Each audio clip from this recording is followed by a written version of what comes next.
You're listening to an exclusive episode of the NK News podcast, available only to subscribers. You can listen to this and other episodes from your preferred podcast player by accessing the private podcast feed. For more detailed instructions, please see the step-by-step guide on the NK News website at nknews.org/private-feed.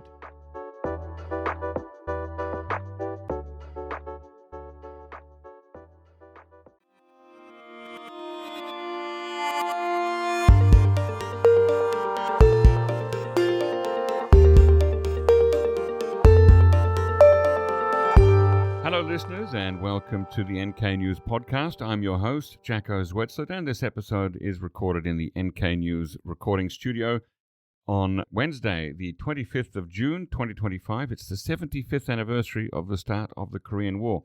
And today I am talking to Professor Mitsuhiro Mimura, who is a leading Japanese expert on the North Korean economy and regional integration in Northeast Asia, something we haven't talked about before. He's currently a professor at the Economic and Social Research Institute for Northeast Asia at the University of Niigata Prefecture, or ERINA UNP for short, and he's previously served as a senior research fellow at the Economic Research Institute for Northeast Asia. So, Professor Mimura, welcome to the NK News podcast. Thank you. It's great to have you here. Now, you've been to North Korea many more times than I have. I've been 4 times. I think you've been over 40. So you've... It's less than 40, more than 35. Okay, but who's counting? All right, it's still many more times than me. And you've been tracking the economy for decades. So right now, despite sanctions and years of diplomatic isolation, it looks like trade is booming again in North Korea, and we see new infrastructure going up. They've got that project, the 2010 project. So let's start with this. Is North Korea actually in the middle of an economic rebound? Well, they are showing very, to say, strong resilience against economic sanctions. But, I can't say their economy is growing so much. So in spite of the sanctions, their economy is growing little by little. Mm-hmm. And that seems to be that, from the outer world, the North Korea might look something strange because, in spite of these very, very strong sanction measures, is prohibiting 90% of its export to China. 90%? Yeah, in 2016 became banned under the UNSC sanctions. Yeah. So actually, it should be struggling, but they are so. So the economy is I can't say that their economy is good, but so. In spite of the many sanction measures. Okay, so the growth that we are seeing, some of the new infrastructure, the buildings going up, is that a surface level growth, or is there some real depth beyond that? Well, it's very hard to say because there is no open statistics. They are opening up.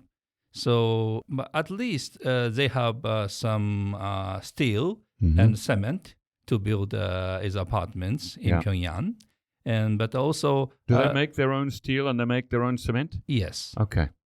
Well, a Japanese company built is a factory in the Japanese colonial era.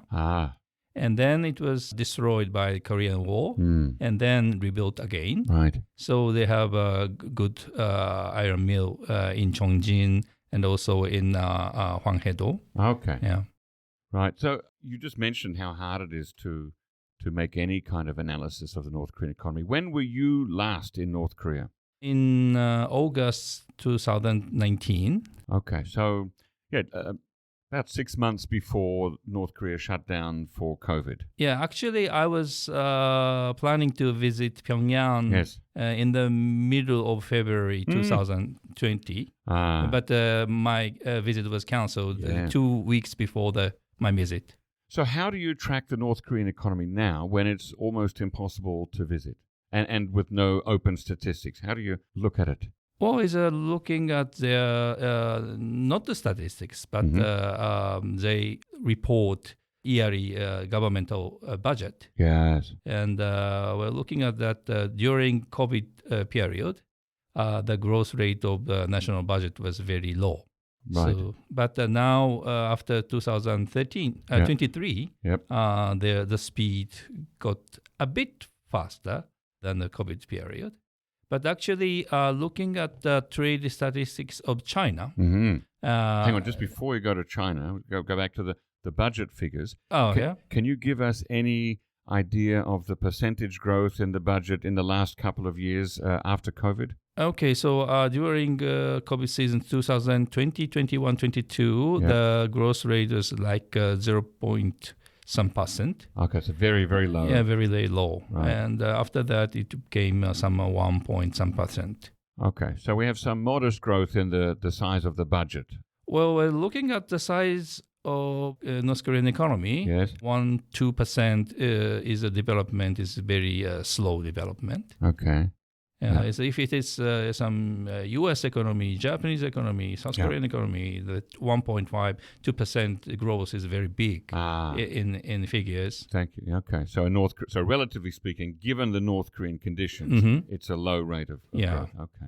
Now you were about to talk about China, so I know that we often look at the Chinese statistics to learn what's happening in North Korea-China trade. So what do the latest figures between North Korea and China tell us about the current direction of the North Korean economy? So after 2023, the figures are growing.